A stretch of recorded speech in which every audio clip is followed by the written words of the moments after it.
Ah, habarini za saizi ndugu zangu wa Tanzania, wazazi wangu shikamoni na walezi, wadogo zangu marahaba. Leo niko mbele yenu kidogo kuzungumza na nyie wa Tanzania, au tuzungumze kwa pamoja, tushirikishane tu. Kuna jambo haliko sawa. Sasa natamani tuzungumze na wazazi au walezi. Sisi mi ni miongoni mwa vijana, sawa. Wazazi wangu au walezi wangu wote ambao mnanisikia sehemu moja au nyingine, tusaidiane katika mawazo hapa. Ngoja niwape mfano mmoja, labda mtakuja kuelewa. Zamani, enza mababu zetu na mababu, kulikuwa na tabia ya uwezeshaji wa vijana, sawa. Sio mpaka kabisa waweke sijui mikopo kwamba zamani kulikuwa na tabia ya uwezeshaji hasa kwa walezi au wazazi. Tusistiki sana kwa laumu vijana kwamba huyu kijana mbona hajatoboa maisha, mbona yuko vibaya, mbona hana hela. Ishu kubwa ni kwenye wazazi au walezi, mnashindwa kutusaidia sisi, kutuinua. Sasa msinikoti vibaya, sio kwamba ni kwa ajili ya wazazi wangu au walezi wangu. Mimi nazungumza kwa ajili ya vijana wote wa Tanzania au wa Kiafrika, kwa sababu challenge wanazokutana nazo ni kubwa sana. Ni vile tu hawawezi kuzungumza. Wazazi au walezi, jaribuni kutoa mitaji kwa ajili ya vijana. Naendelea na mfano wangu, tuachie hapo. Mfano unasema hivi, na ni ya ukweli, wazazi wetu nadhani watakuwa wanaelewa vizuri. Zamani mtu kijana, kama ulikuwa unaoa, let's say unaoa, wale wazazi au walezi watakupatia mali za kwenda kulipia mahari, wewe mwenyewe watakupatia nguo, watampatia yule binti nguo, watakuozesha, bado wataendelea kukupa na nyumba. Utakaa pale pale karibu na nyumbani, ikiwezekana nyumbani kabisa. Maana yake uko nini? Uko chini ya uangalizi wao. Utapewa na mali nyingine kama vile vizawadi, vile vya kujikimu.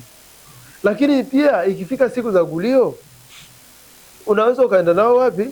Kwenye gulio, mkanunuliwa kabisa, wazazi wanawasimamia bado.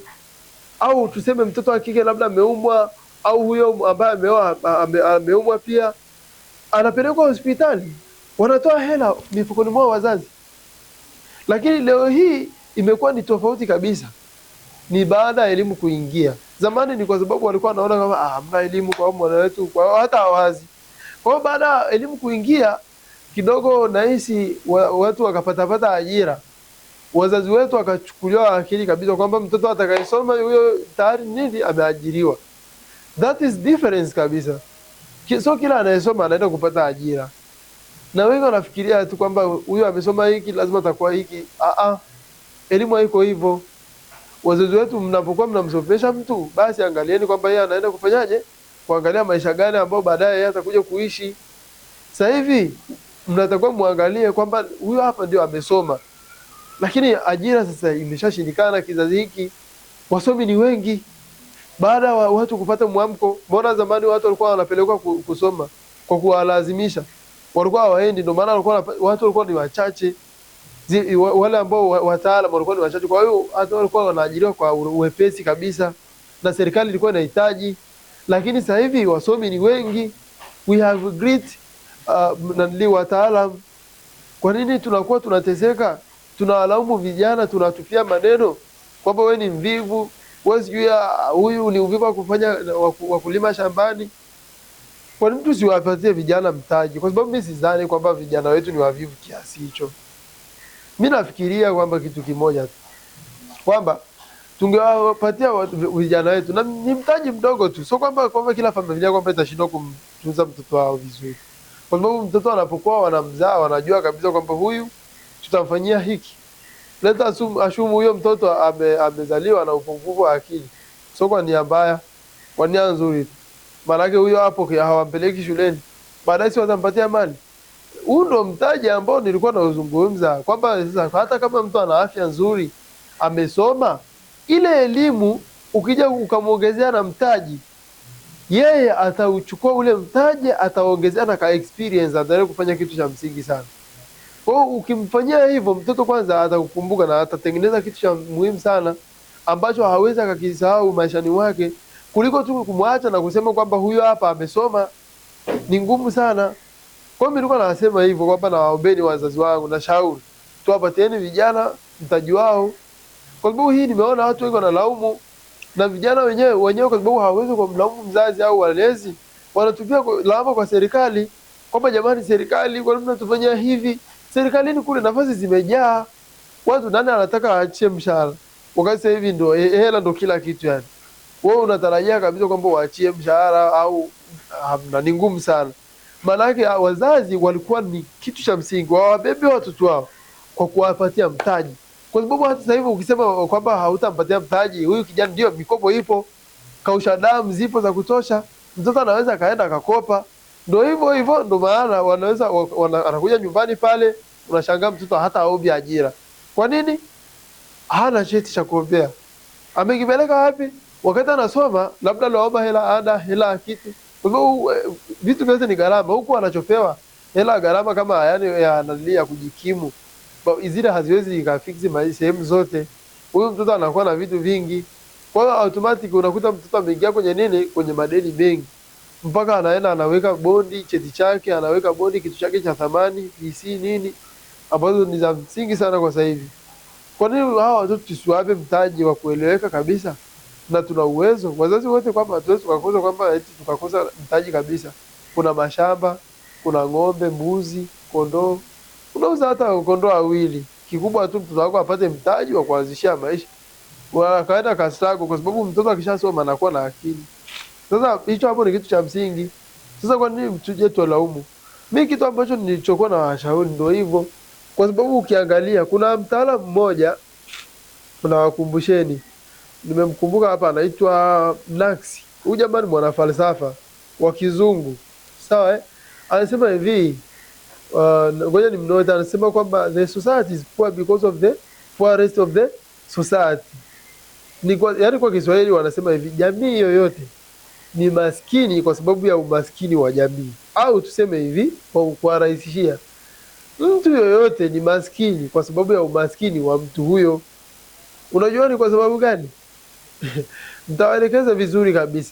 Huyu jamaa kama kwa wale wasoma wanaweza kumfuatilia kabisa wakamuelewa. Anaitwa Naxi theory. Ameelezea kabisa. Naxi cycle of theory. I think poverty evil. Lakini ni ameelezea vitu vya msingi sana. Kwa wazazi wetu, huyu mtu mnaweza labda msimjua, labda kwa sababu haukusoma sana, ulishia sehemu fulani, lakini kuna baadhi ya watu wanamjua. Anaposema kwamba jamii ni maskini kwa sababu ya umaskini wa jamii, ni kwamba nyie hamna kipato cha kutosha. Kwa hata mnashindwa kuweka akiba kwa ajili ya kumpa mwanawe, kwamba baadaye akajitengeneze. Basi mmeshindwa kutengeneza kitu fulani kwa ajili ya kujikimu maisha yenu. Lakini hela mnazipata au mnamhitaji vidogo vidogo. Sasa vile vidogo vidogo, hata Waswahili wanasema kwamba haba na haba hujaza nini? Kibaba. Kwa hiyo mngefanya kwamba mnatoza vidogo vidogo. Kwamba leo mlikuwa mna kuku wawili, mnaweza mkawatunza, au mkaona vipi basi mkawafanyaje? Mkawauza. Ila kikubwa mnapokuza mnaangalia kwamba mnanunua kitu gani cha msingi ambacho kitakuja kuongezea nini? Thamani. Na ile pale kishaongezea thamani, mnaweza mkaangalia sasa kwamba hapa tunafanya hiki. Tusijikite sana katika kuwalaumu vijana, tuwatengenezee maisha mazuri ambao wenyewe pia wataona kwamba wanaenjoy. Vijana wetu ndio sasa hivi wa Kitanzania wanalalamika, wanaumia sana, wanalia moyoni, kazi hawana, mtaji hawana, wako tu na elimu. Sasa unakuta mpaka saikolojia pia unakuta hawana, hata hiyo akili inaweza kafutika. Kwa sababu gani? Unakuta kijana amesoma mpaka chuo kikuu, ana degree yake kubwa mtaani, lakini kwenye issue ya hela anashindwa na mtoto ambaye aliachana naye la saba. Alipomwacha yule la saba alienda zake kustruggle kule, akapambana, akapata hela. Huyu mwenzetu akaendelea kusoma. Shwa ni kumpa tu hela. Kumpa ada nini, akasoma vizuri tu. Ingawa zile ni struggle za serikali, kwa sababu serikali ndio inayosomesha. wewe sema kwamba hao. Kwa hivyo serikali ndio inaleta shule, inaleta maji, hizo zote ni huduma za kijamii. Kwa hiyo isingeleta mtoto wako asingesoma.